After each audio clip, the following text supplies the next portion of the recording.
got dirty. The dirty. Should we put the link, guys? Should we put the link? We're gonna put the link in, bro. Fresh from the gym to the stream, no shower. Oh damn, my shit look. What's wrong with my shit, bro? Bro, what's wrong with my shit, bro? Bro, hey, Twitch, what's wrong with my shit, bro? Y'all gotta help me. I'm fresh out the gym. We fresh out the gym. We going live, man. Hey, Twitch only tonight. Twitch only tonight. Tap in. Twitch only tonight. Wow.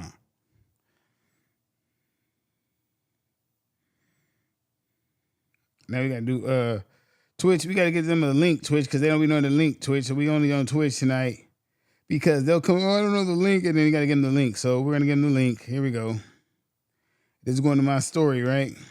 If they don't rock with us, they don't rock with us. We don't care who do or don't rock with us. We don't care about none of that. We rock with us, Twitch. Come on in. Come on in. Yeah, here we go. We gonna today's is go ahead. Go ahead. You guys are telling people go ahead. Like, go ahead, do what you gonna do. Like, I'm not here to convince you to do anything you don't want to do. Like, that's what today's about. Telling people, go ahead. I'm not here to convince you to do anything you don't want to do. I'm not here to convince you to be nice. I'm not here to convince you to be cool. I'm not convinced you to be my friend. I'm not convinced you to be in my life. I'm not convinced you to be a good brother, a good sister, a good mom, a good dad. I'm not here to convince you to do nothing you don't want to do. That is not what I do. That is not what I do. And I had to say it like that because I'm seeing that people have this inordinary, like, this inordinary thing to where you're supposed to convince them for them to be in your life. Or you're supposed to convince them that you have to go out of your way to convince them that they should rock with you or something. Like, bro, we live in a weird time, bro. I think we live in the weirdest time ever. Like we live in a very weird time, bro, because since when do we want people to read our minds? Like, you guys expect people to read y'all minds. Like, y'all want people to read y'all minds for your mood swings, your temporary mood swings. Like, 1 minute y'all cool, 1 minute y'all not. And then y'all had these moments in your life where y'all just don't know where y'all going in life. And then y'all had these y'all be overstimulated supposedly. And then y'all want to blame everybody else for y'all problems, which I get it. Like, I know for a fact that, excuse me, I just pounded a protein shake. After the gym, I just pounded a protein shake. So you know how that goes. Be happy bloated, be happy burping, whatever. That a lot of y'all are not happy. I get it. I know a lot of y'all not happy. And y'all don't know how to even, one, say it or fix the way from not being happy. Y'all don't even know how to fix that. Y'all don't even know how to fix that. Y'all don't even know how to fix the fact that you're not happy. You wake up unhappy and you minimize and you marginalize, like, oh, well, I'm not happy because of what this person did to me or because of what I went through. And you never realize that you put yourself through that. Like, you really put yourself through that, but you want everyone else to be the victim. You want everyone else to be the problem. You never sat in the mirror and said, hold up, I made that decision, right? Because we're all adults here. Right, we're all adults here. I'm not finna sugarcoat shit for you people today, because I've been sugarcoating this shit for y'all. I really been sugarcoating this shit for y'all, right? Because this is what happens. Did I turn the light off? I'll make sure I turn the light off. This is what happens. You guys get around people that tell you what you want to hear, and because it's easy to be around people that tell you what you want to hear. You know why? Because it sounds better. It just sounds better. It just sounds better when people tell you what you want to hear. You know why? Because it kind of like complements the mood you're in. It kind of complements like that space you're in at the time. Like, so when you're in a depression state and people tell you it's all gonna be bad or it's gonna be negative, you okay with that. Now when you're up, oh, it's gonna be great, you're okay with that instead of people telling you the truth. Because nobody wants to hear the truth nowadays. Y'all don't want to hear the truth. I know. You know how I know people don't want to hear the truth? Because when you tell someone the truth, they get upset. They don't talk to you for a couple of weeks. They don't call, and then they just, when the truth really like sets in, when the truth sets in, that's when they come back talking to you and they act like nothing happened. But most people are like damn near sociopaths, narcissistic sociopaths. Like, the average person nowadays is like a narcissistic sociopath. Like, you'll tell them the real, right, about themselves, and then they'll not talk to you and they'll blame you. And then what they'll do is they'll go isolate for months on end or weeks on end, and then they'll come back like, And you know what? You were right about what you said. And you won't even remember what you said because you like, bro, I don't even remember what I said to you or what it was about. Like, I didn't hold that much stock in that. I was just talking. Whatever you're talking about, I don't know. But to them, it was so riveting. It just hit so deep that they had to withdraw because, see, the truth will always make the lie feel guilty. So when you tell someone the truth, and they don't hear it, they'll make them feel guilty. So they're gonna go run off and do whatever they're gonna do, right? They're gonna run off and do whatever they're gonna do. And it's always gonna feel like that. They never, ever are gonna feel to a point to where it's just like, damn, they told me the truth. I can really rock with that. It'll never go that way. It'll never, ever go that route to where you tell them the truth and they're happy for you telling the truth. It'll always be a problem. You'll be the problem, right? And this comes about because this weekend, I found something very interesting that happened. Like with me personally, like, so if you know me, guys, if you see me, I was posting this weekend. Actually, last week was an interesting week for me. Normally, I don't go out. Like, normally, I'm in here, guys, with you guys streaming. You guys know that.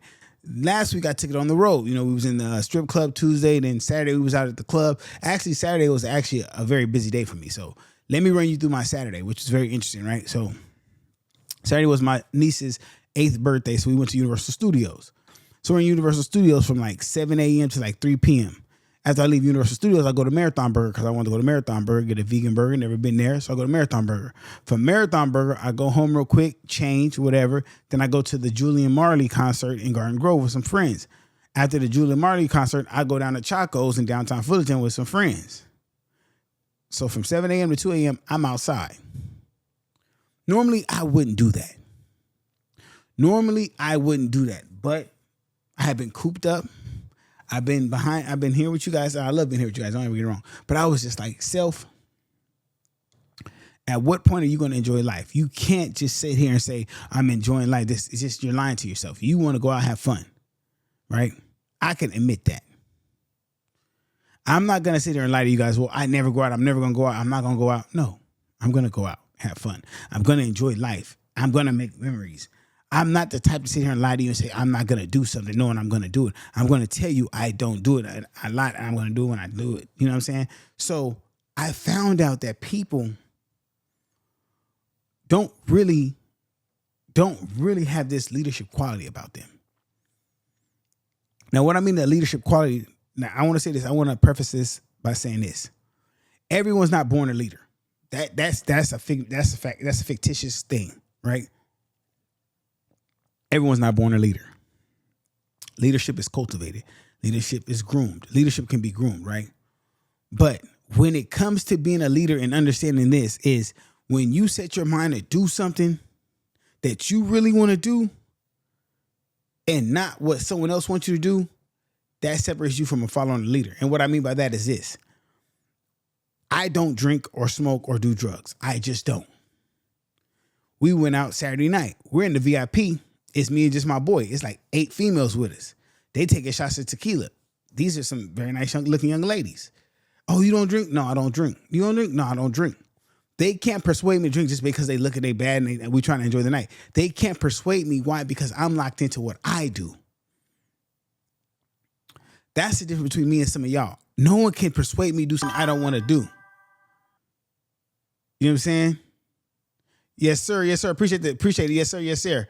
You know what I'm saying? So you can't persuade me to do anything. What's up with the Juice Kid? You know what I'm saying? What's up with my nigga? Hey, hold on. Where my motherfucking beats at? Fuck that, nigga. Nah. But nah, you can't persuade me to do something I don't want to do. Because what happens is you'll find yourself around a bunch of followers. And what happens is when you become a follower, you'll do anything someone asks you to do, and you won't think for yourself. And when you stop thinking for yourself, you're going to crash out and you become a crash dummy. And see, when I was coming up, a crash dummy was something stupid. Now, y'all glorify crash outs, which is so stupid to me. Like, I'm not even finna go there. Right?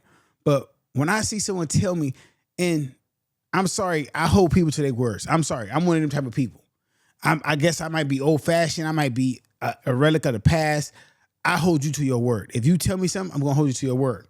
Now, that might be naive. I might be a sucker. I might be soft, whatever, nice, whatever. I'm going to hold you to your word because you know why? You can hold me to my word. I think we've made fake the new normal. So y'all are so used to saying, like, I can't tell you something and then turn around and do the exact opposite because I feel like that is fake stuff. But then again, fellas, when you operate like a woman, that's what women do. Like, shout out to the ladies that might be watching this. Women will do that. A woman will say something and do the exact opposite because they operate off of emotion. Like, I don't expect a woman to do nothing she says. I'm sorry. I just don't. You can like it, you can hate it. Most of the time when a woman says she's going to do something, she normally does the opposite or she gets in her feelings about it or it just changes. I don't expect no one, bro. I don't sit here and I don't take no woman word serious. I don't. I have to see it. Like, I have to see it before I believe anything. Like a woman, bro. A woman could tell me her house on fire. I need to see the flames. Bro, don't call me see your house on fire. I need to see the flames because women are in a perpetual state of thinking they're telling the truth based off operating on their emotions. Women think they're telling the truth based off operating on their emotions. So what this means is, and men do this too. So men are starting to do this too. Is somebody that think they're telling the truth basing off operating off their emotions. So what this means is a nigga lie to you. A person will lie to you. And say, no, I didn't do that because their emotions told them it was okay to do it. So they feel like they're not lying to you when they really are. They're really lying to you. But their emotions said, no, they're living their truth. That's why people say, I'm living my truth. Now we've had this personalized truth where their personalized truth evades the overall lie. See what I'm saying? So now they have an overall lie, but in the lie is their personal truth. And they want you to understand that I can't do that. I have to stand for something. Right. And so when people, like when I post stuff, and I think I just get saying I posted, when I post people switching up, changing, I don't really be saying literally, like I be talking figuratively because I see stuff. When if we cool, male, female, whatever, and you could switch on me like that, that shows your character. Now, if I offend you, if I rob you, if I steal from you, if I do something hurtful and you switch, I gotta take that L. I lost somebody that was dear to me. But if you switch because you have a mood change or some switch, you wasn't rocking with me from the beginning and you just a person you can't trust because anyone who switch on somebody for no reason will do that to everybody. And someone who bounces around people to people, I would never trust them anyway. So I have to tell this to a lot of people. You have a bunch of associates. Don't think all these people are your friends. Especially if you're doing music, listen, if you're a producer, rapper, videographer, podcast streamer, these dudes aren't your friend. Do not think these dudes are your friend. They're not your friend. These are run by associates. These are dudes that come and go. They're not your friend. You're not locked in with them. They don't have your best intentions at heart. They don't want to see you win. Like, you have to understand something. They don't want to see you win. Their whole goal is not to see you become successful. That's not their goal. Their goal is to see how they can use you to get successful while you're gaining success. Because here's the thing. I've never seen no one say, oh man, you working hard. Let me help you work hard and grind with you together. I've never heard no one say that. It's a few dudes that will say that, let's get it together. But most people watch from afar.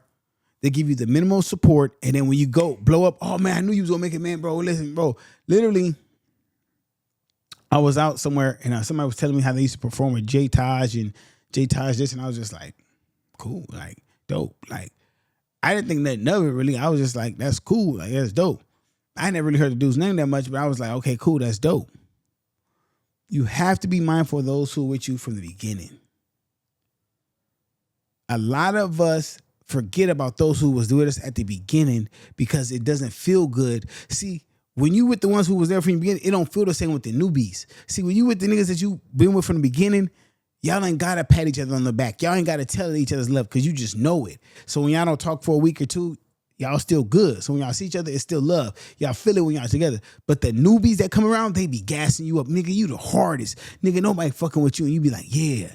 Yeah, you ever see that? I can tell you, look, don't even use yourself. You ever seen when you see somebody, that rapper or anyone, pick anybody you want. When they get a new nigga around them, and the new niggas always gassing them up like, oh, this the hardest nigga out. I've been fucking with the nigga. I got with the team. Now I'm on the team. The loudest one, they be gassing them up to the max. Slowly they fizzle off, right? Because what they got from the beginning was that thrill of being there, and they want something. And the longer they stay, they don't get what they want, so it dwindles out. It slips out, right? They don't get what they really wanted, so they're like, nah, man, hold up. It ain't the same. And then they have a falling out.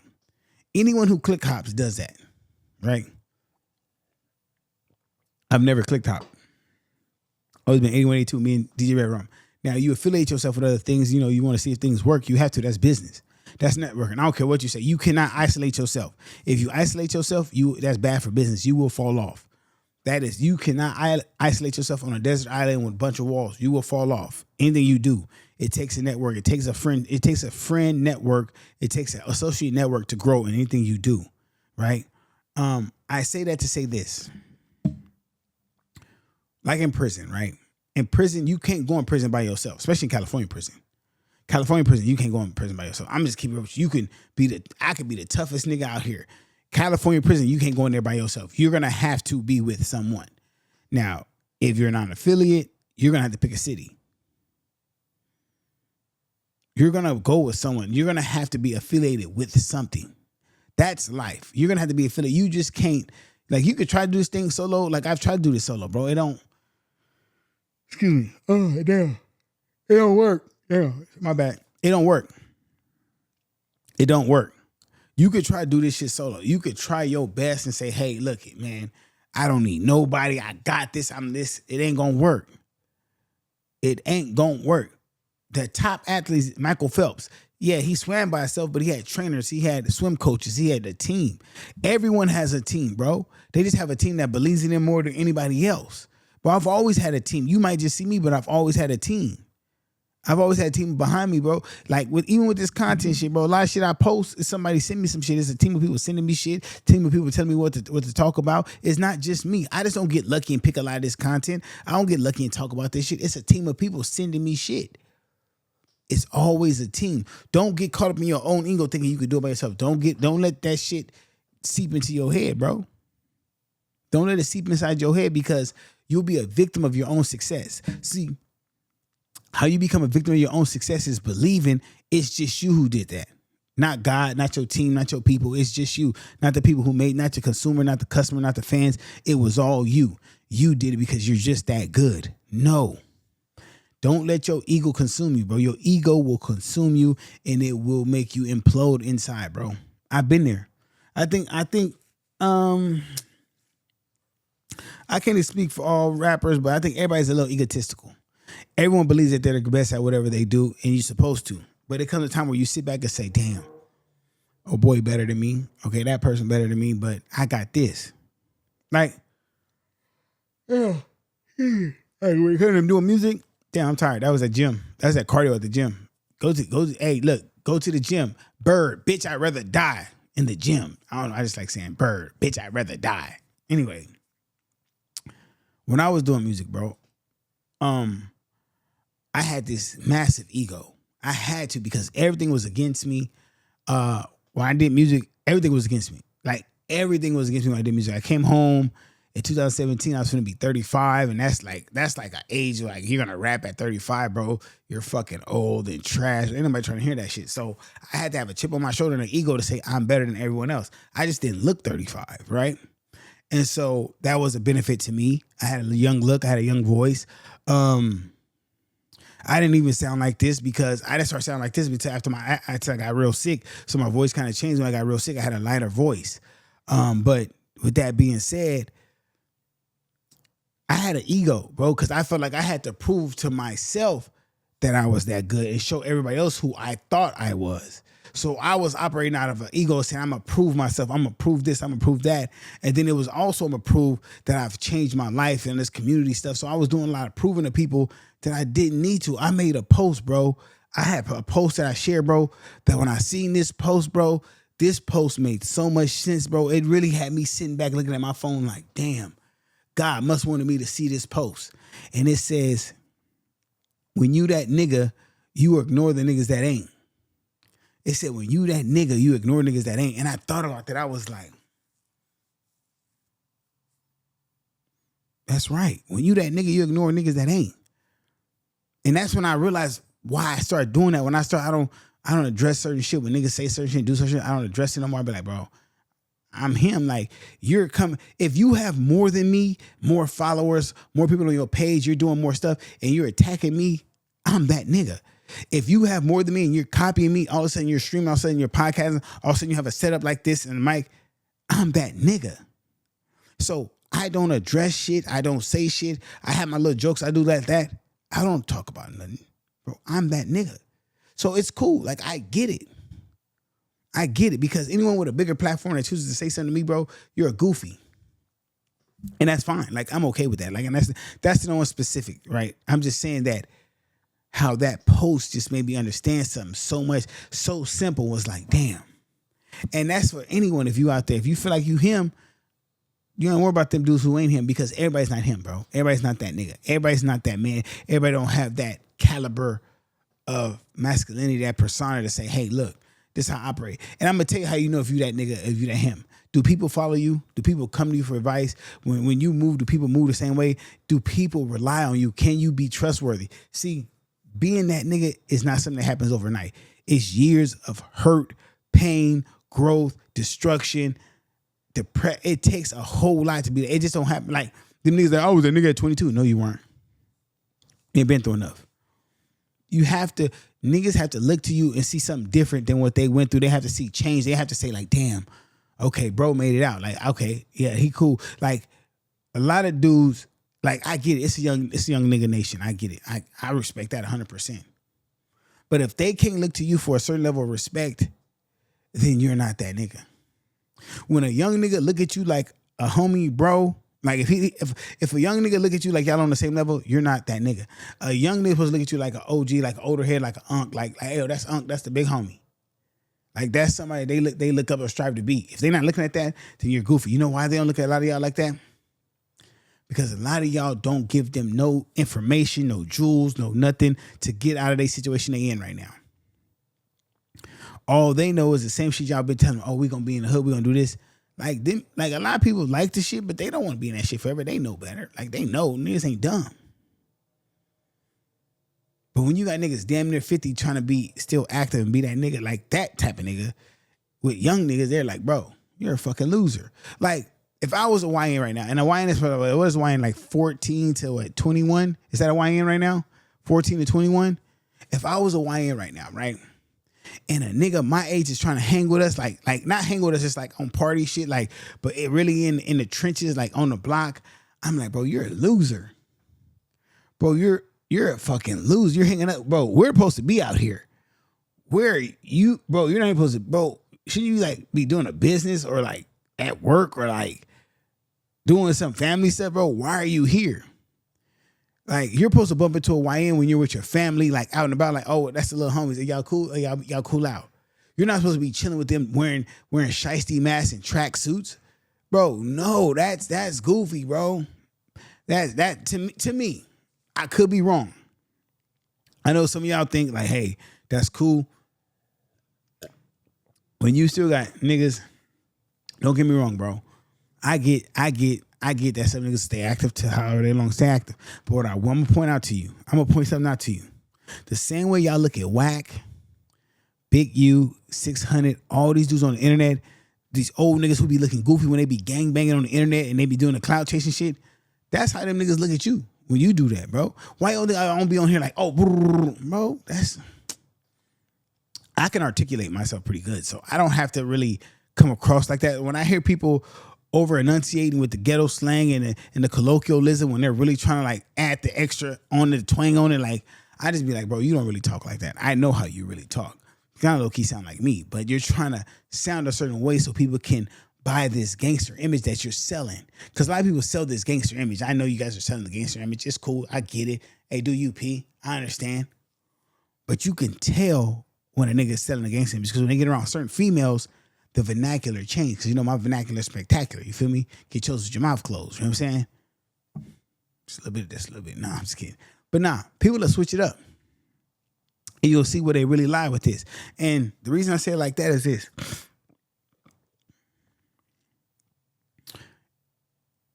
I don't even know the age bracket, but I'm just saying, if you damn near 50 trying to hang with these young niggas, trying to like fit in with them, is crazy, bro. Crazy work. Like, crazy. You supposed to be a player, macadocious. Like, you supposed to be out here just having fun with life, going on trips, boats, and all that. They were like, if you're 50 some years old, let's get, okay, we're gonna get to the real. Let's get to something. If you're damn near 50 and you've never left out the country, we have a bigger problem. We have a bigger problem. If you're damn near 50 and you haven't been out the country, you ain't been to Europe, you ain't been to the Caribbean, you ain't been nowhere, you just been here, you been to Vegas, like you ain't been to Atlanta, like we need to have a different discussion now because now you're officially a loser. Like we can't, you can't compare us. We're not even in the same category. That's what you got to understand, bro, is stop dealing with people that's not in your category. Like you have to stop dealing with people that's not in your category because it's going to bring you down. It will literally bring you down. It's like trying to save someone from drowning that can't swim and they will make you drown too. It sucks because you're like, damn, this is my partner, this is my bro. Bro, he's a fucking loser. And it's time that we start calling a spade a spade. This is what I'm talking about right here. You know what? A lot of my niggas around me know I got kids, right? They know my son.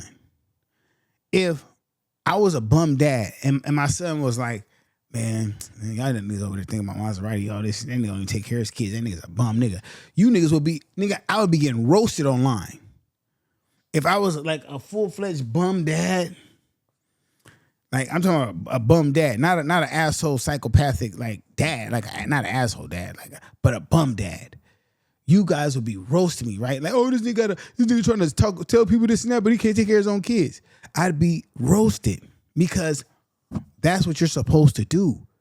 Bro, if you're not handling what you're supposed to handle, we should be roasting niggas and telling the truth. You're a fucking loser.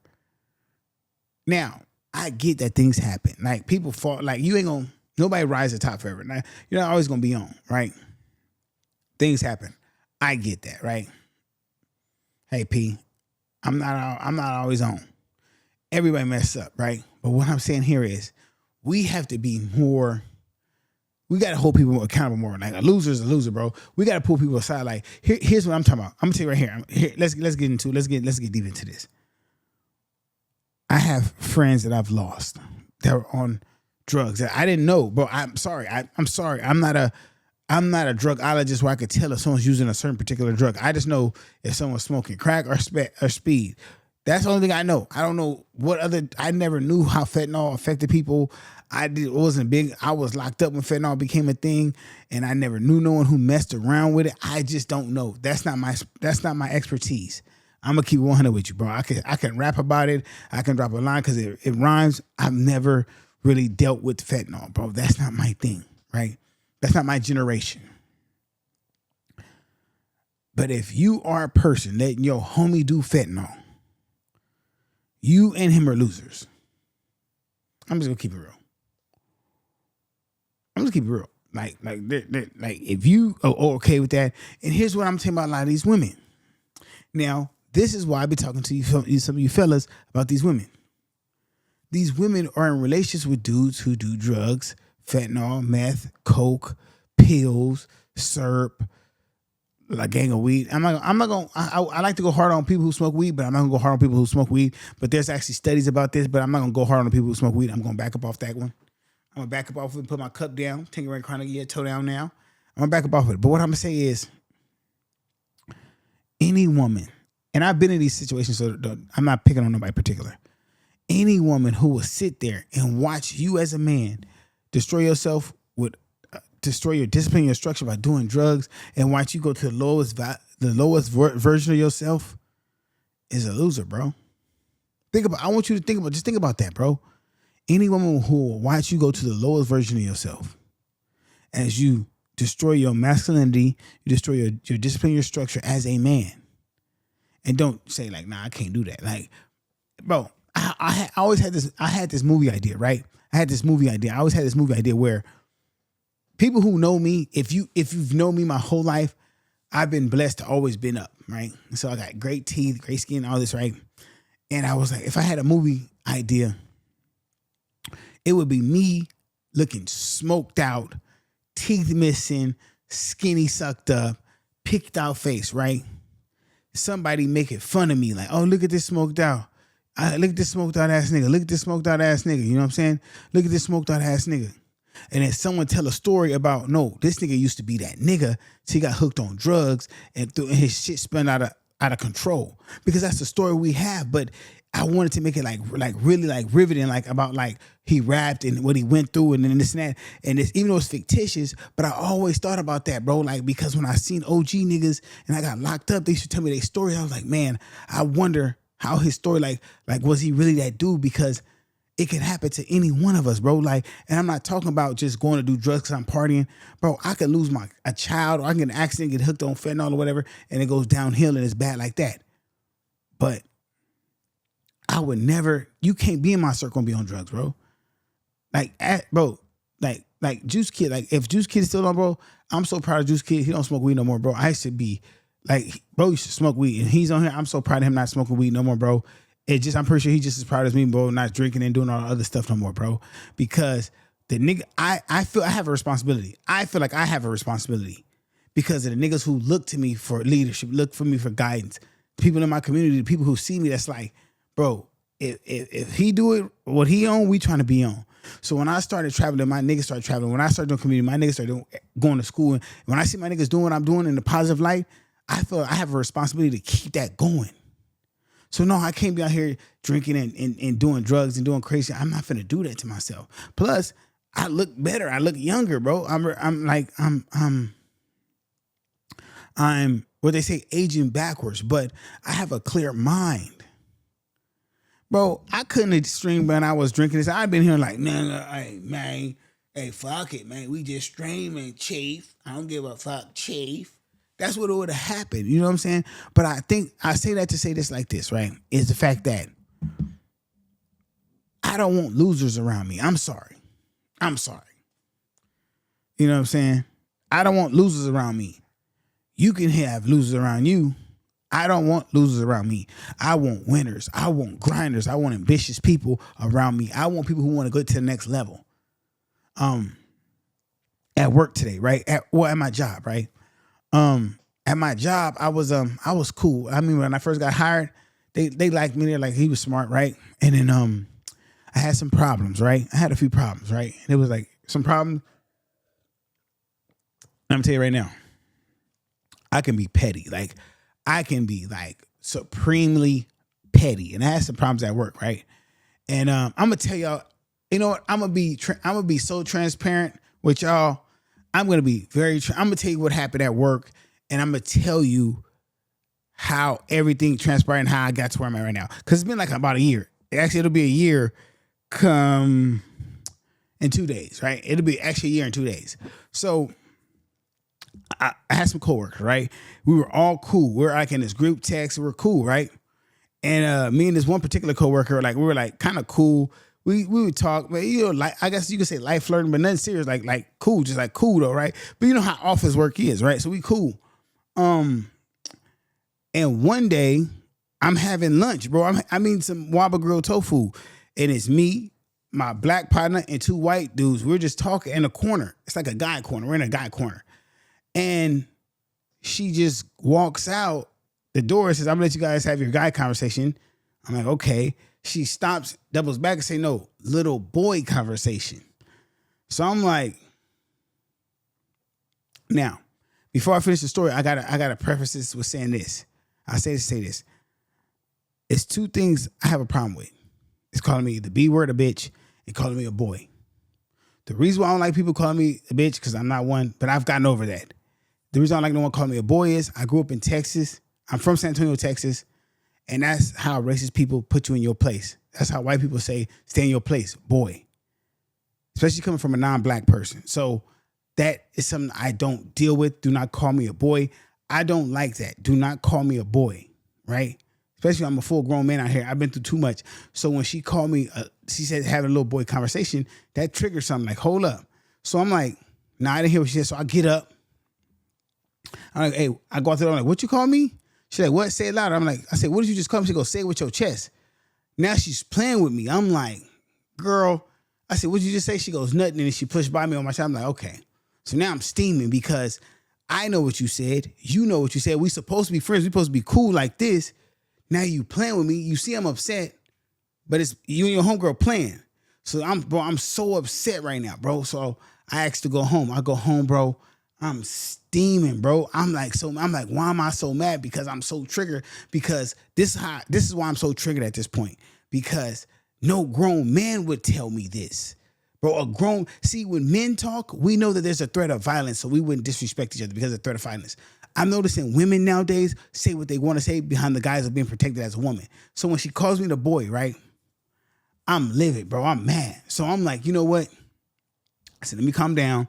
I said, maybe tomorrow when I go in, she's going to ask me why I'm mad. I'm going to explain to her. She's going to ask me, why are you so mad? Why was you tripping yesterday? I'm going to calm down. I'm going to explain to her and we'll have a thing. So when I go in the next day, I have to be careful with what I do and say because once I'm up here, I don't really like go down. Like it's hard for me to calm down. So when I go in, they don't say nothing to me. So I'm like, okay, that's what we doing. Now they want to act like it never happened. So I'm like, bet. Now the people that seen it happen, they come talk to me, hey man, you okay? You good? So I'm like, nah, bro. I'm like, nah. I said, that shit ain't cool. That's what racist people say. I said, well, what? Exactly what I said. That's what racist people say, man. That's some racist shit. Like, that's all I'm saying. Like, bro, I'm from Texas. It's different. Y'all grew up in California. I grew up in Texas, bro. It's different. So I'm explaining this to just people who were there. Not knowing who wasn't there, just people who were there. So now, and this, I get the story down the line. So now, I guess she overhears me saying, that's some shit racist people say. I guess she heard me say that, right? And then assimilated to me calling her racist, which I didn't. Like, you have to call me something directly racist to make you believe racist. And like I said, I think we talked about this. I said, I don't believe she said it on purpose. I just believe she wasn't aware of what she said, right? So she goes, I believe, to like the manager and tells her about the situation. The manager goes to HR, and then HR does not come to me as the victim. HR comes to me as an aggressor. So I'm like, okay, like that's what we're doing. Cause I wasn't even gonna go to HR. I was gonna be like, okay, cool. I was gonna talk to him. But I got 2 days before I'm finna go to Italy. They bring me in for question. I'm like, she went to HR. Like, they're like, oh yeah, she came to HR. So the HR lied to me first and said like, oh yeah, she came to HR to talk about this. She wanted to talk about this. So I'm like, nah, I'm cool. They're like, no, what have we want to happen? So they're trying to make it seem like she wants to like get it over with. I'm not knowing they tried to flip it and say that I tried to holler at her at the job, try to date her, and she told me no, and I was mad about that, and that's why I acted that way. When I heard that, I'm like, typical female behavior, victim, but it's cool. I didn't even bother off that. I said, nah. Okay, I said, nah, I'm cool, whatever. So now they're like, do you want to sit there and mediate about this? I'm like, yeah, we could talk about it. I'm not tripping. But what bothered me is they did an investigation behind my back asking people, did I say anything? I'm like, if this is about her saying something to me and I'm the victim, why are you asking people about what I said? But again, like I tell y'all people, being a black man, it don't matter if something happens to you. It matters what they perceive you to be. So I wasn't tripping though, right? So I'm like, okay, bet. So now when we have this sit down, I asked to say, so before I start, I said, before we start, I want to know, I want to know why did you go to HR? She goes, no, I didn't go to HR. I'm like, I said, she said that's what she said. Like, oh no, I didn't say that. I said, yes, you did say that. Here's my problem with that, right? And I'm telling you guys this to show you guys like how you have to get past stuff and just grow. They lied to my face. Like, and I can't stand liars because you don't have to lie. I don't carry shit. I don't care about this thing. I'm already past it because I already see that they don't care about when she called me the boy and how that was a racial, they don't understand cultural humility. And if you don't know what cultural humility is in a workspace, whereas you don't know what I've been through in my life culturally. So saying certain things might trigger that. And you have to understand that, right? So people don't know that. So bam. So I'm like, no, you did lie. Like, nah, you said that. Oh, you might have misunderstood me. So I'm like, no, I didn't misunderstand. I'm like, cool, whatever. It's cool. Bam. So bam. Now, once I get through, it's something that I hold dear, right? I'm like, bam. I want to see if she apologizes for saying it. Even though I know she didn't mean it, I want to see if she apologizes. She didn't apologize. So I said, oh. Now, I'm no therapist, I'm no psychologist, but I've been through life, I experienced life. I have a sister that's 24. My mom's never told her she's done wrong. So she believes that everything she does is right. Everybody's supposed to bend to her whim. We don't do that. So when she didn't apologize, I understood what it was, what she was saying. She don't care if she did wrong. She don't have to apologize to me because in her mind, she didn't do nothing wrong. So when she said that, I made in my mind I wasn't going to talk to her ever again. Like, I wasn't going to talk to her. So when we left out of the thing, we agreed not to talk about it in the office space and get past it. So when we left, actually, when we walked out of that thing, in my mind with God, I was past. I said, I'm done, but I can't talk to this person because this person hasn't acknowledged and took accountability for what they've done. But I was done. Like, I was over it, bro. I wasn't even mad, but I had to act mad. Like, literally, I wasn't mad, but I had to. So, look, you got to act mad. So look, guys, I wasn't mad. So, but if I would have went in that office and been cool with everything, they would have tried me again. So I have to be mad. Like, I had to be mad. Like, I couldn't just go back and, oh, yeah, we're good, guys. No. You have to stand on business. So I had to be mad for, bro, I was mad for 6 months. Bro, I was mad for 6 months, right? And this ties in.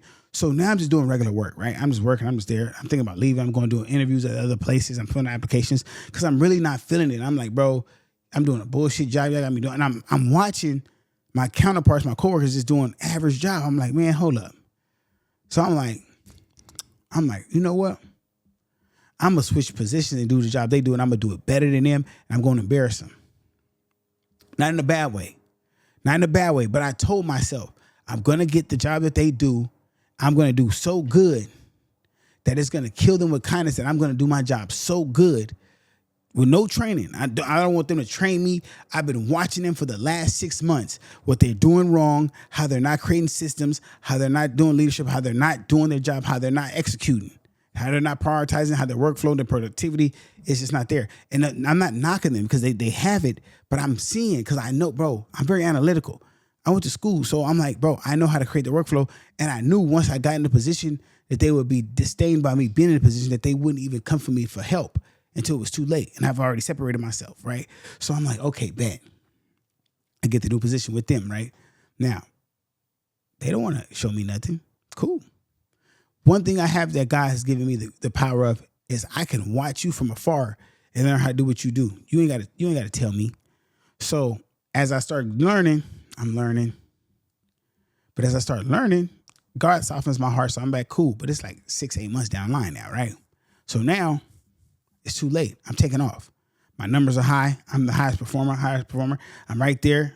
Someone only one time somebody's above me, then one time. But now I'm because I compete at the highest level. Now, it's not to show off at anybody. It's not to say no one else is there. I just know what I want for me. I have to stand out. When they say Shelton, that's, my Shelton. My real name is Shelton, if you don't know that. I know I don't look like a Shelton, but I sound like a Shelton. But anyway, when you say Shelton in any aspect, any form, I want it to be synonymous with the best, the hardest worker, the closer, the one who you can rely on, the one you can count on. He knows the rules. He knows this. He knows that's when you say that name, it's solid at work. By me doing that, made others mess up. Not on purpose. I didn't do it on purpose, but I knew for it, bro. I've been doing this a long time. I knew for a fact is if I lock in on my work, because see, what other people can't do is I can block out my personal life. I can go to work, come home and do nothing, just go to the gym and work. So that way I have no problems at work. So when I tell people I'm not dating, I don't go on dates. I ain't worried about women because I know I got to lock in at work. See, this is what happens when you date, guys. And I know I'm staying on topic, guys. Don't worry, I'm staying on topic.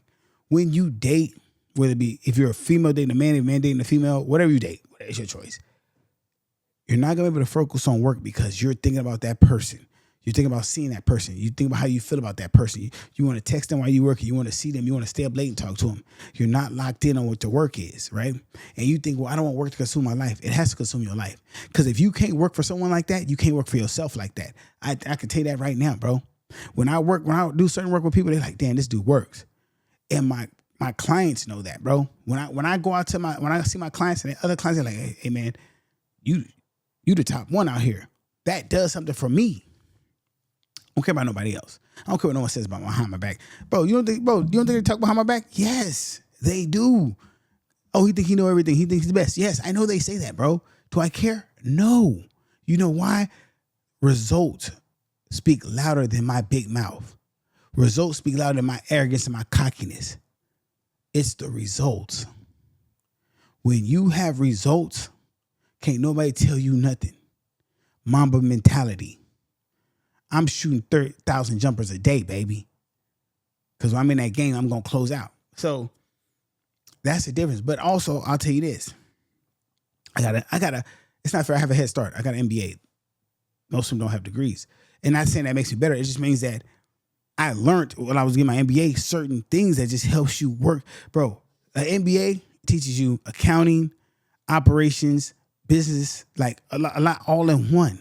Human resources, all in one. So I had got all this knowledge of like how to do all kind of Excel stuff, like all kind of stuff of how to utilize that at work. So when I'm doing work, it just comes to me naturally like, okay, this is easier. It just snaps in easier. But also, I've been to prison. I've been in the streets. So I connect to people differently. I can see different stuff. So I'm not just some dude who went to school and don't have real life experience. I have real life experience. That's the big difference with most people. They don't understand that. That's the biggest difference. I can't teach you my experience. Bro, I can't teach you that. Like I tell my son, I can't teach my son my experience because it's a hard experience, bro. I can't just sit here and tell you, hey, look, check this out. This is what I learned from this. Nah, bro. I can't do that because I had to learn it each day at a time. But I learned one thing from beginning to end. Even with my music, with work, is compete at the highest level. With that being said, there's a show I watch, right? And The Godfather put me on the show. Rest in peace to Kevin Samuels. So let's take a moment for Kevin Samuels.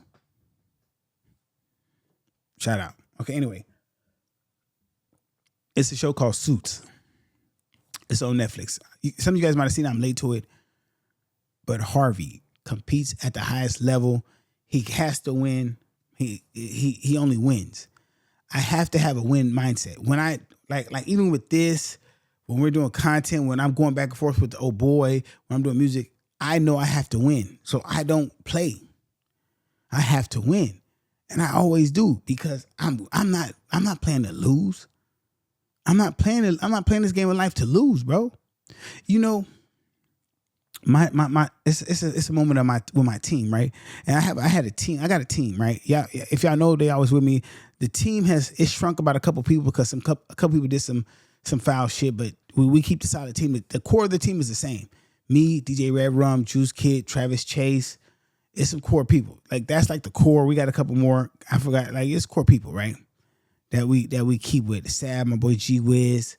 Like it's a core of us, right? And I remember I had a graduation party in 2024, right? Because some couldn't go to the graduation.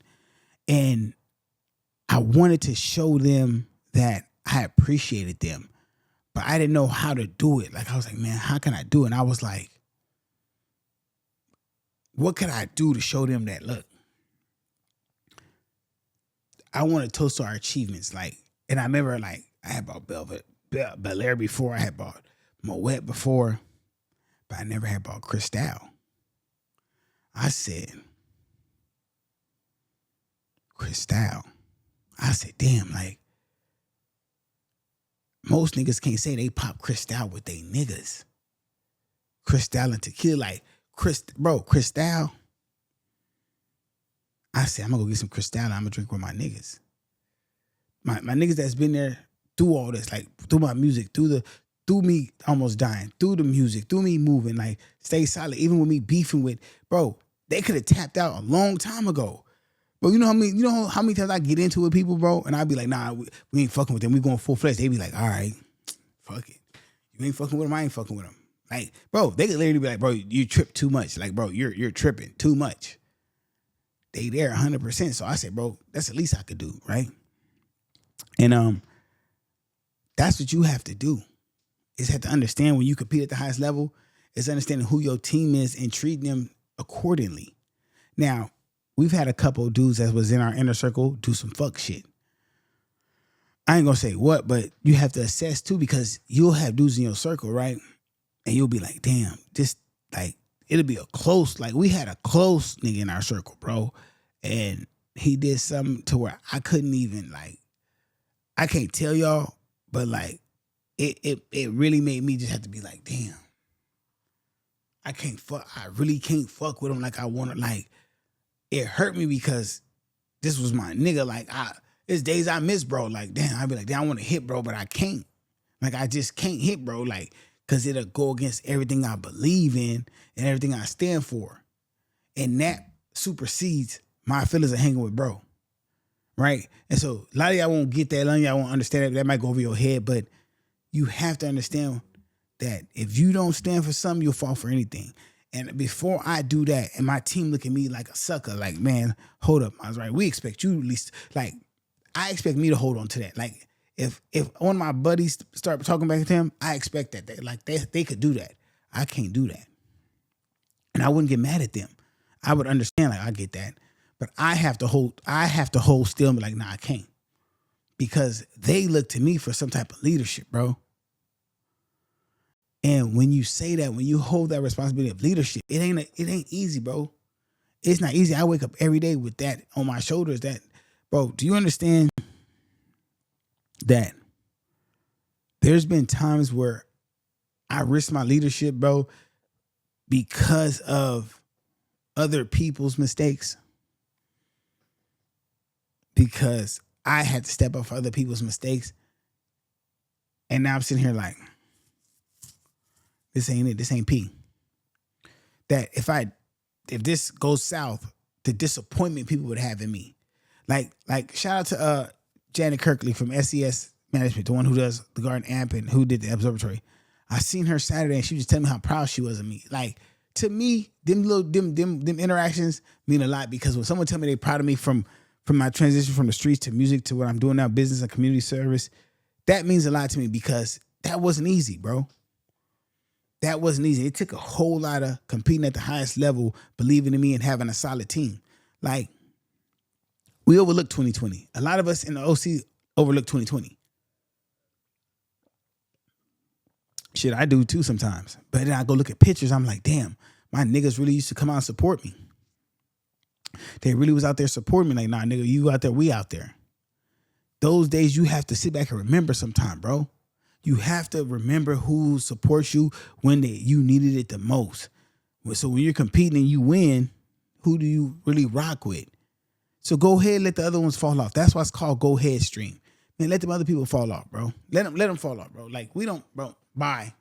We don't need you. Bye. We don't need you.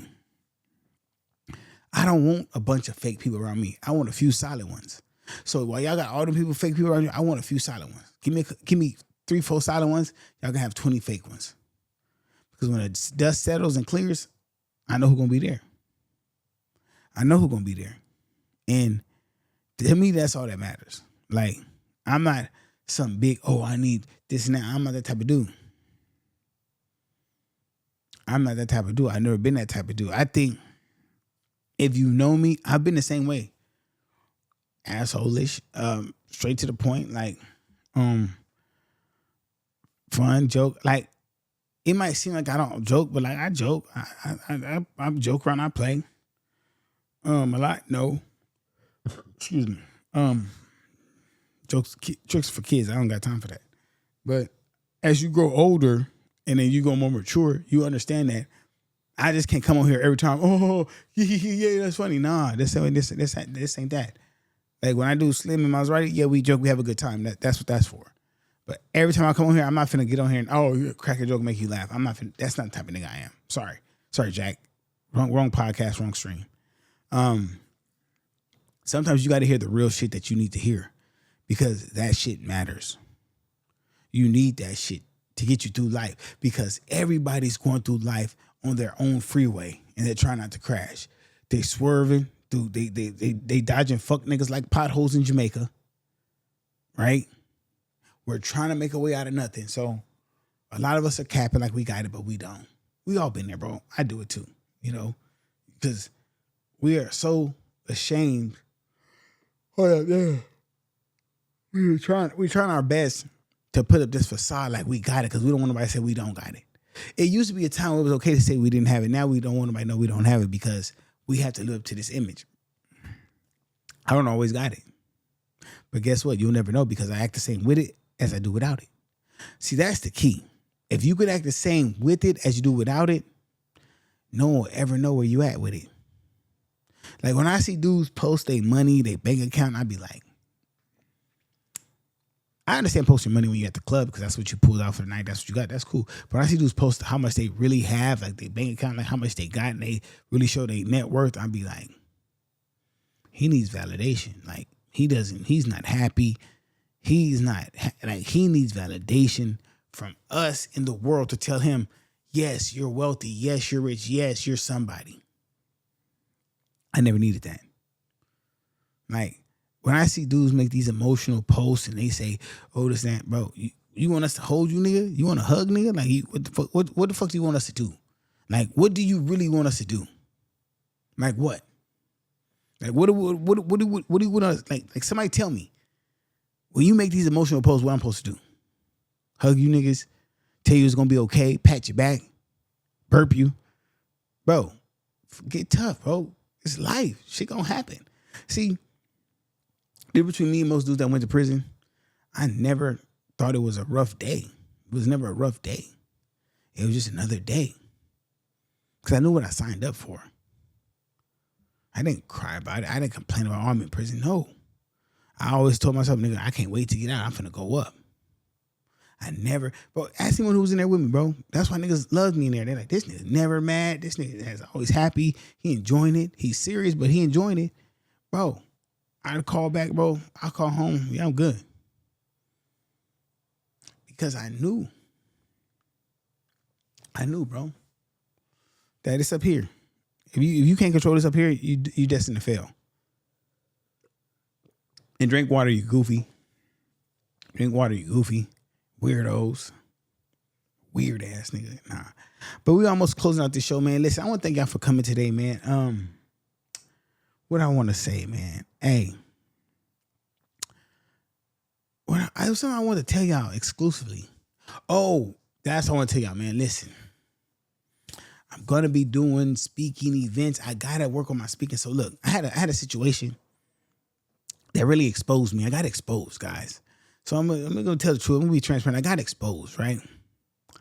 To where I had to do a commercial at work, right? And I was like, oh, I'm gonna do the commercial. Like right?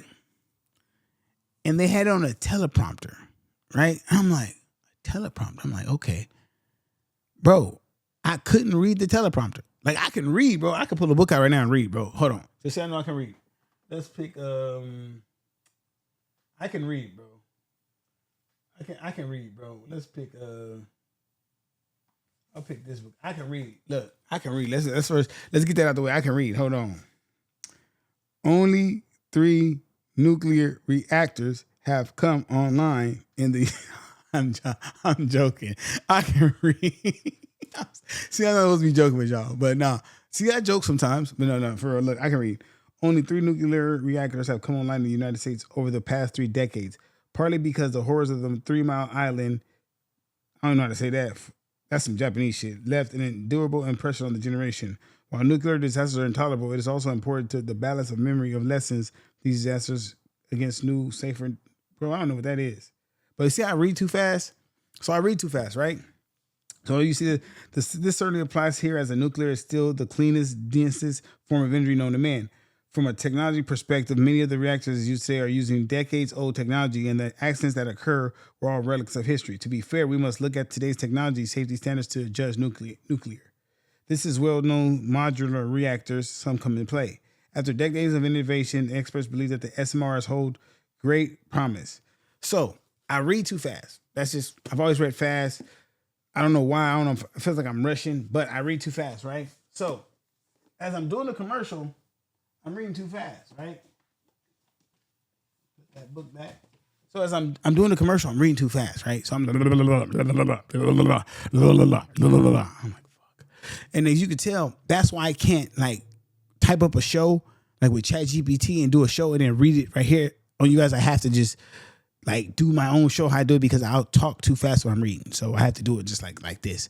So I'm looking at the prompter. Now teleprompter goes like at a certain speed. I think we're at 30. So we're at 30, right? And it's going like, but because they are shooting it with other people that are short, that at an average height of 5 feet and 5'3", when it looks on camera, they only put the camera this high. So I'm looking over the camera like this.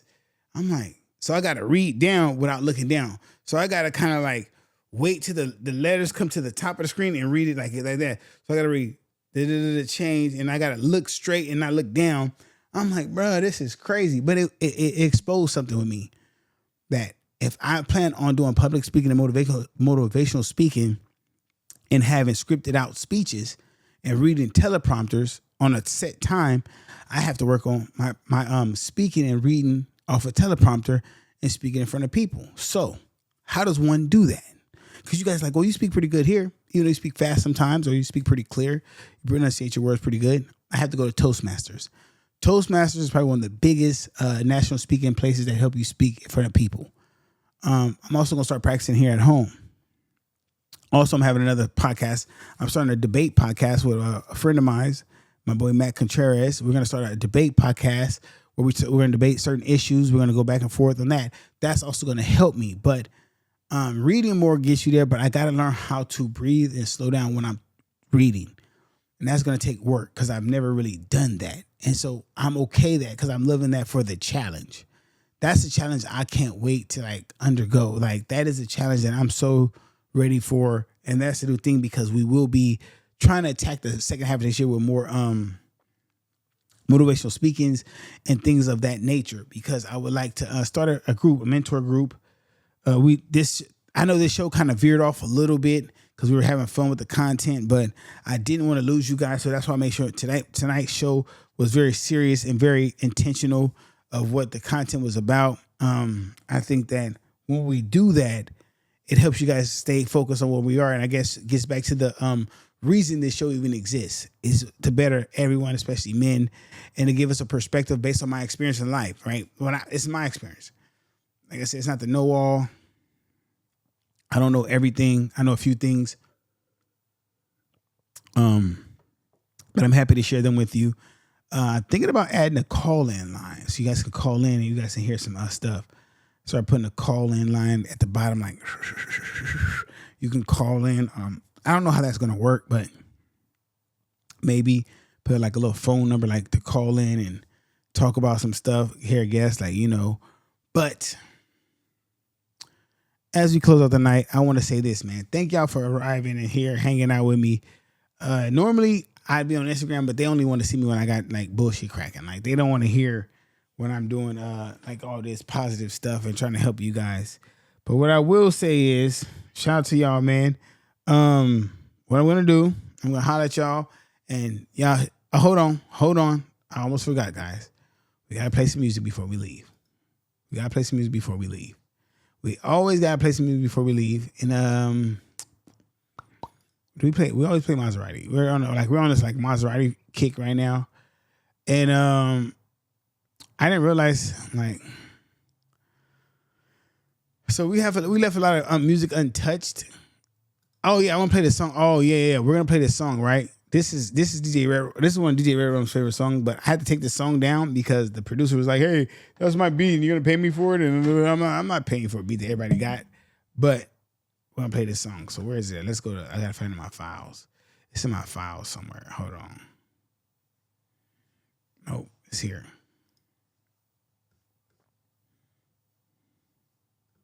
So yeah, but DJ Red Rum loves this song, man. One of DJ Red Rum's favorite songs. I like it because when I wrote it, I didn't think I was this good. When I wrote this song, I didn't know I was that good. I know that. DJ Red Rum. Maserati Shell. We bring you the all neighborhood, all songs. I'm a hyenas, niggas is goats. Aim at his head, we hit in his throat. On his own blood, yeah, he gon' choke. Like that white bitch, murder she wrote. Niggas is stuck and they don't wanna vote. My niggas is getting it fresh off a boat. They saying I'm out here, giving them hope. My niggas is saying they get it for the low. Me and Red Rum, yeah, we came in this together. Even back then, he knew I was something special. Busting at a nigga out the car while he driving. What you call that? That's what you really call sliding. We was outside, they was put up in the house. It was 05, I had my grill all in my mouth. Michael Kors for them whores when a nigga get bored. We was in the living room, fucking on the floor. We was at the club trying to fight and get some pussy. I was on Crime Bill. And I forgot he had those ad-libs on there. Selling crack with my cousin. Yeah, we had the nickel rocks, come get them by the dozen. I'm a hyenas, and niggas is goats. Aim at his head, we hitting his throat. On his own blood, yeah, he gon' choke. Like that white bitch, it's murder she wrote. Niggas is stuck and they don't wanna vote. My niggas is getting it fresh off a boat. They saying I'm out here, giving them hope. My niggas is saying they get it for the low. If you ask my niggas, I was gonna be like this forever. I didn't know back then I was dancing with the devils. Put me on a level that these niggas can't feel. We was outside, really sliding in that field.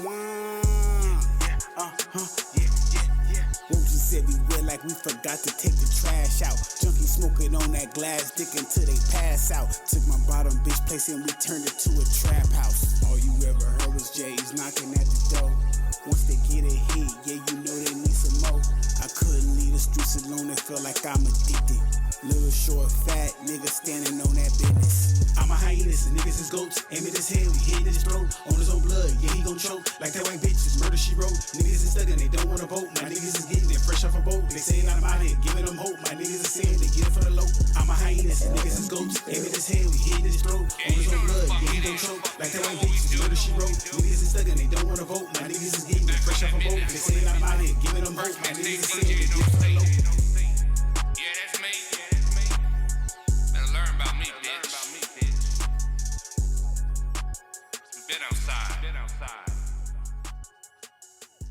I don't know why he got so vulgar on that. Okay, let's see what else we got here. We got what other songs that I used to like?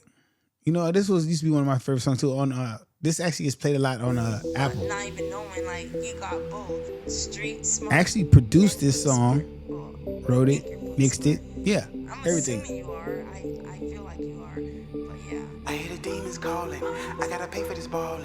Addie's making me nauseous. Keeping the pistol for caution. I want the coupe with the horses. 100K for the mortgage. My bitch gotta be gorgeous. And we sitting on Forbes list. I hear the demons calling. I gotta pay for this ballin'. Addie's making me nauseous. Keeping the pistol for caution. I want the coupe with the horses. 100K for the mortgage. My bitch gotta be gorgeous. And we sitting on Forbes list. Yeah. Let the money drip dry. $100 bills wipe the tears from my eyes. Sitting in court, man, freedom is a lie. How can a nigga change if they never let you try? Mama tried to raise me right, but I turned to the streets. Growing up alone, man, it turned me to a beast. I had to man up. Ain't nobody picking on me. I let that stick talk so they can listen to me. I made a brick wall to get J's on my feet. Then my day one start switching on me. How could you do me like that? Nigga, I took you in. I put money in your pocket, made you a man again. Why pretend if it's personal, why don't you say it then? We gon' catch you with your lady friend and shoot up your Mercedes Benz. I don't know what you think this is. I took a lot of pain for this. Not on no famous shit, still on my gang shit. I hear the demons calling. I gotta pay for this ballin'. Addie's making me nauseous. I remember writing this. I think I actually wrote this. I think a lot of these songs I actually wrote. I remember writing these songs late night. Like really, you can tell the different format when I write songs. Like I think I wrote a lot of these songs. These weren't freestyles. These are like written. It's actually written out. Mama was my father figure, refused to raise us off, nigga. Before I sold dope, I ain't gon' lie, I sold chalk, nigga. They didn't know the difference, it looked the same in the dark, nigga. All the shit I've been through, you gotta have heart, nigga. Pull yourself together or they gon' rip your ass apart, nigga. Can't beat me, I swam with them shorts, nigga. You got the wrong impression, I'm not impressed with all that Twitter flexing. GPS to smoke, if you feel like it need addressing, yeah. And we pulling right up in every section, going back to back until they get the message. Shorty texting Purple Hearts cause she know we at war. When I didn't have a trap, I served on my car. I was down and bad with no helping hand, so I had to change the plan, had to make myself a man. I said when I was down out, I didn't have no helping hand. I had to change the plan and make myself the fucking man. I hear demons calling, I gotta pay for this ballin'. Addie's making me nauseous, keeping the pistol for caution. I want the coupe with the horses, 100K for the mortgage. My bitch gotta be gorgeous, and we sitting on Forbes list. I hear the demons calling, I gotta pay for this ballin'. Addie's making me nauseous, keeping the pistol for caution. I want the coupe with the horses. So I'm deciding the next song I should play should be Apartments or Show the Way. I'm gonna do Apartments and then we're gonna close out with Show the Way because I really love what I did for Show the Way. So we're gonna do Apartments, and then we're gonna close out with Short Away, and then we're out of here, guys. It's a great Monday night pod. So this is Apartments. I love this song. When I made this beat, I remember I made the beat first, then I wrote the song to it. It was very interesting in the process. We in apartments with it, getting them racks like tennis, winning rock star skinnies. Ain't no balls, we just sipping. We in apartments with it, getting them racks like tennis, winning rock star skinnies. Ain't no balls, we just sipping. Oh, you mad? We finally made it. And praise the Lord, cause God's the greatest. Got it out the mud, so fuck your favors. And fuck the police and them cold cases, yeah. Babe, on some real shit. I'm on the block with some real crips. Fake niggas can't feel this, cause some niggas that I still miss. Some dead, some in jail. They gave him life, but he didn't tell. Bring him to him, yeah, wish him well. In the cell, with a cell, they hate for no reason. They hated on Jesus. We looking down on niggas. They can't even reach us. Ain't sending no features. No hooks, no nothing. These niggas, they talking on tape. Yeah, they Teddy Ruxpin. We in apartments with it. 100 rounds, we ain't slipping. Lighting up trees like Christmas. Counting up like we the sisters. Wherever we going, we putting up forms. Pretty vibe with me, I still ignore. Yeah, cute in the face, thinking of waist. On the first date, she in the face. I was so high, I was just fake. She looking it up, she asked how it tastes. Bro, day, I'm some cutthroats, linking up with a thick hoe. Sit slow, getting money is all I know. Dang, it's been a minute. Dang, hey, the video is crazy for this. Hey, it's crazy. This is crazy, yeah, man. You mad? We finally made it. And praise the Lord, cause God's the greatest. Got it out the mud, so fuck your favors. And fuck the police and them cold cases, yeah. I got a smoke with a nigga. I really roll some killers. I'm talking bodies on bodies on bodies on bodies. When we body a nigga, I wouldn't lie to you, nigga. I ain't like none of them niggas. We don't play on ground, we gon' slide on niggas. We get from pillar to post. Section 8 to a condo. Tell it up in front of the stove. Now your nigga can vote. She wanna fuck on a nigga. I know it come with a throat. I'ma hit one time, and I don't want no more. All these wolves I've been new, put a fuck nigga on the menu. These pussy niggas is mistrue, cause the bullshit with against you. That's bitch pressure with a hashtag. For a cash app, big money, heavyweight. Baby, how you love that? Dang. Hey, y'all. Hey, man. Hey. Damn. Ain't no balls, we just sipping. Oh, you mad? We finally made it. And praise the Lord, cause God's the greatest. Got it out the mud, so fuck your favors. And fuck the police and them cold cases, yeah. Now this next song was just like, we're closing out with Short Away. It was really like a serious song. So this was 2019. This came out 2020, but I recorded in 2019. Yeah, this came out February 2020 before George Floyd. So just keep that in mind. I produced this one, arranged it, did the whole little vocal setup and everything.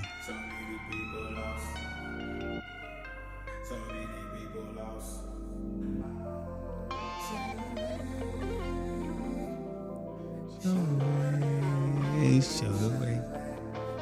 Oh, you gotta show the way. They ain't got no parents home. That's why they think they grown. They ain't doing nothing wrong. A lot of shit is going on. Nobody trying to show the way. So all they can do is pray. For God to make a better way. Get to another day. This shit is getting crazy. They killing all the babies. The life for chances, maybe. Cause don't nobody wanna show the way. So they just asking. So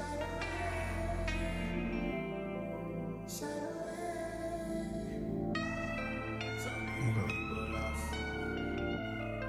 So many people lost.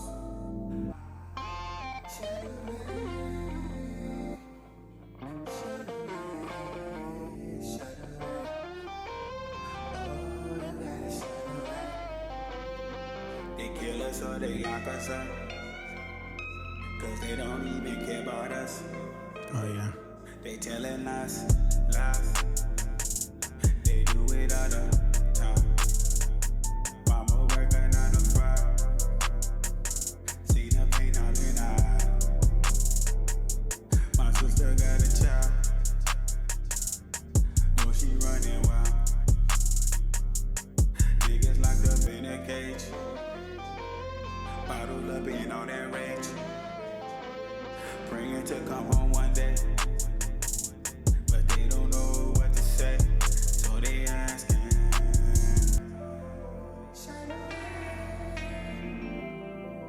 Bro. So many people lost. So many people lost. Oh, the good old days. That sounds so old when I say that.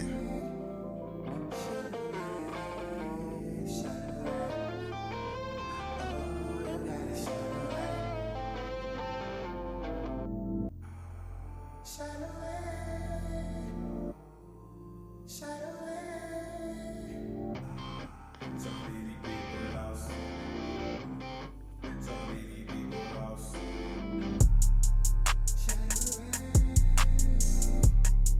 And there we go, guys. Hey, that's the show for today. Listen, man, come back to the pod another time, another day. We're going to be having fun here, guys. Rock'em sock'em robot style fun. Bam. But nah, y'all. Hey, look, man, I want to tell y'all, man, thank y'all for coming. Hopefully I dropped something on you that you can use, apply to your life. I'm pretty sure somebody's going to watch this and feel some type of way, but it's not towards you. It's just my life experience. Me just talking regular. So don't take it personal. No hatred towards no one. I love everybody. I don't hate no one. I just want to make the world a better place. Y'all have fun. We're out here.